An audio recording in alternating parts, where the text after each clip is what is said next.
Ilchot Shabbat Siman Shin Yud Aleph Seif Chet. Donc Bedrat Hashem on continue. Les Ilchot Mukse Siman Shin Yud Aleph Seif Chet. Nous dit le Shulchan Aruch. Tiltul Midnat Tzad Letzorer Davar Mutar Mutar. Donc on sait que on a appris, on en a parlé depuis tous ces simanim qu'on est en train d'étudier les Ilchot Mukse, que Tiltul Midnat Tzad c'est autorisé. Mais c'est autorisé, nous dit le Shulchan Aruch, uniquement lorsqu'on le fait Letzorer Davar Mutar. On va donner des exemples. C'est pour ça que celui qui a un radis, il l'a planté dans la terre, pas pour le planter, pour le semer, parce que ça c'est interdit, bien entendu, de ressortir, mais il a planté peut-être pour le garder au frais là-bas, et il veut le récupérer. Et le problème c'est que la terre elle est mouxée. Qu'est-ce qu'il va faire? Tsnon shetaman ba'aretz ou miktsat alav megoulim. Il y a une partie des feuilles qui sont découvertes. Velo ishrif, ça n'a pas pris racine. Veganonit kavan Ezriel n'a pas non plus la kavana de le faire, de le semer. Notlo, il le prend, afalpi chez Benetilato, Méziz, afam Mekomo, même si en le prenant, tu bouges de la terre, et donc que tu fais un tiltul minatzad, c'est autorisé. Pourquoi? Parce qu'afalpi chez Osif Mahamat Lachut Akarka, même si ça a un petit peu grossi grâce à l'humidité de la terre, malgré tout c'est autorisé, c'est pas devenu mouxé, et le mouxé de la terre qui a par-dessus, tu as le droit puisque tu le déplaces en tiltul minatzad. Et c'est autorisé puisque tu le fais pour récupérer ton éther, pour récupérer ton tsnon, ton radis. Alors, il dit le Rama, même si tu l'as laissé là-bas, à l'entrée, avant Shabbat, pour qu'il reste là-bas tout le Shabbat, malgré tout, c'est pas bassis. Parce que sur le Ochel, il n'y a pas de notion de bassis, comme ça il dit le Rama. De'en ba'ochalim, mishum bassis le davarasu. Ve'til tout le begoufo. Il dit le Shulchan Aruch que de déplacer quelque chose avec son corps, ça c'est moutar, même les soreurs d'avara assour. Alors, on va voir dans le Mishnah Berurah ce qu'on appelle déplacer avec son corps. Il y a une marque entre le Mishnah Berurah et le Chazani sur ça. Le Mishnah Berurah il considère que même si tu vas volontairement déplacer avec ton pied quelque chose, ça s'appelle titul begoufo, alors que le Chazani te dit que c'est uniquement quand tu le fais en marchant, comme si c'était de manière pas pensée. En tout cas, c'est pour ça, nous dit le Shulchan Aruch, que si jamais il y a de la paille sur un lit, que stam de la paille c'est mouktsé, et c'est parce qu'en général on l'utilise pour le mettre dans son feu. Mena neo begoufo, il va le remuer avec son corps pour déplacer la paille. Il a le droit de le faire, parce qu'avec son corps, même s'il le fait par rapport à la paille, c'est autorisé. Veiminia chalav mi bodium karo keset mena neo filu beyado. Si jamais il a déplacé sur la paille un coussin, etc., il peut le faire même à la main, puisqu'il a été machine d'utiliser cette paille-là en tant que lit, en tant que matelas.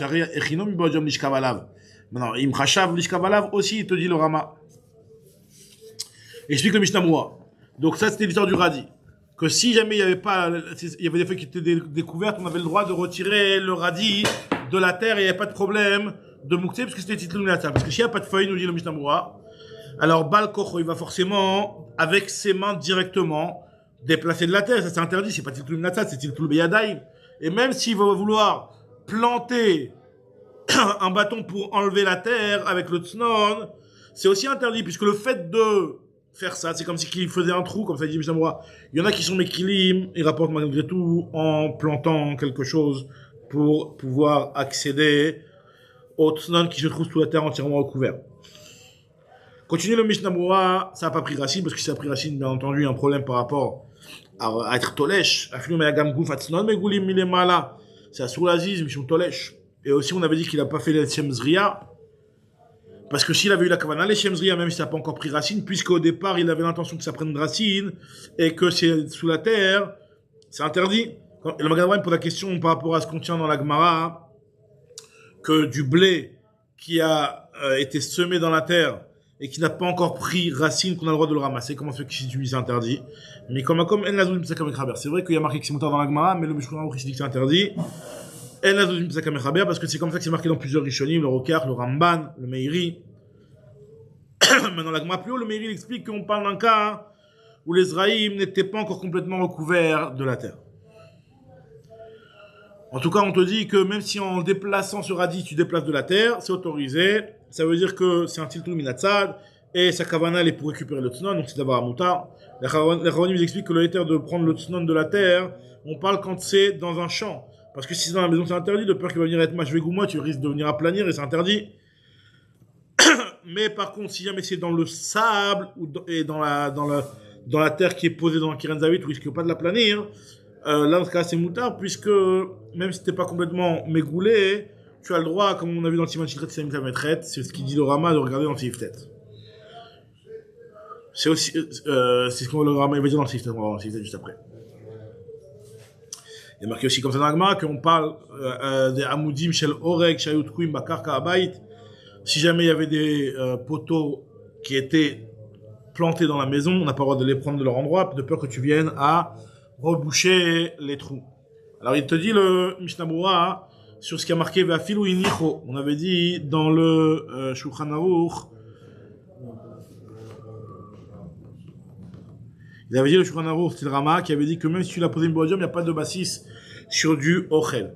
Ça veut dire que même si en général, quand on pose un mouktsé sur un keli, attention qu'il reste à tout le Shabbat, après les coups à ça devient un bassis, par rapport au fait qu'il y a un mouktsé par-dessus, bassis le davaraz, ou comme on a vu dans le Siman Tentative d'Alet. Mais donc, lorsque c'est de la nourriture, le tnon, il ne devient pas bassis au afar qui est par-dessus, puisqu'il y a dans le ochel, il n'y a pas de bassis. Ouais. Ça veut dire que dans les ochalim, il n'y a pas la notion de bassis, puisque sa kavana, en le cachant, elle n'était pas que le ochel, il supporte la terre. Au contraire, c'est que le afar, il soit méchamesh, le ochel. C'est ça la kavana ici. Pareil, les pérotes qui sont cachées dans de la paille, comme on verra juste après.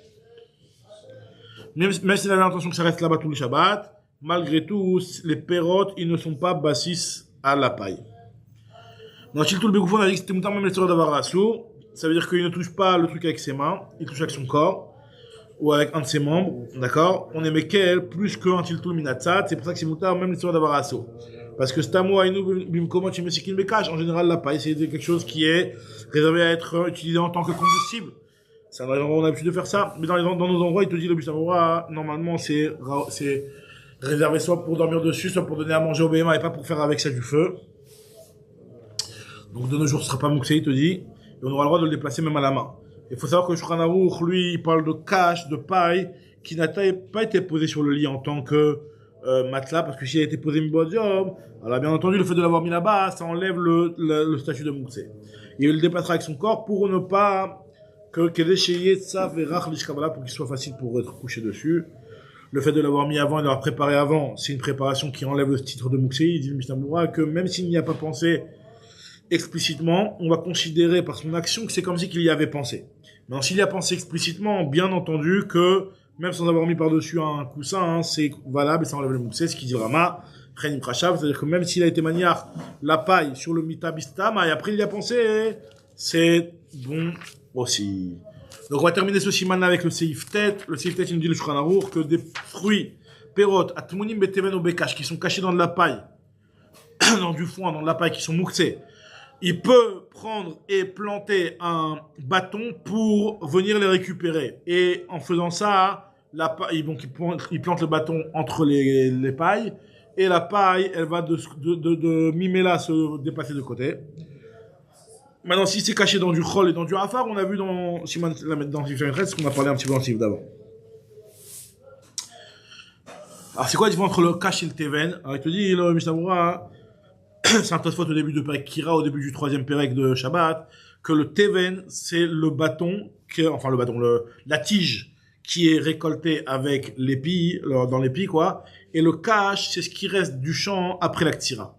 Donc, le cache, c'est ce qui reste après avoir été kotser. Et la paille, c'est dans ce qu'on a ramassé, ce qu'on a été kotser, la partie de la tige.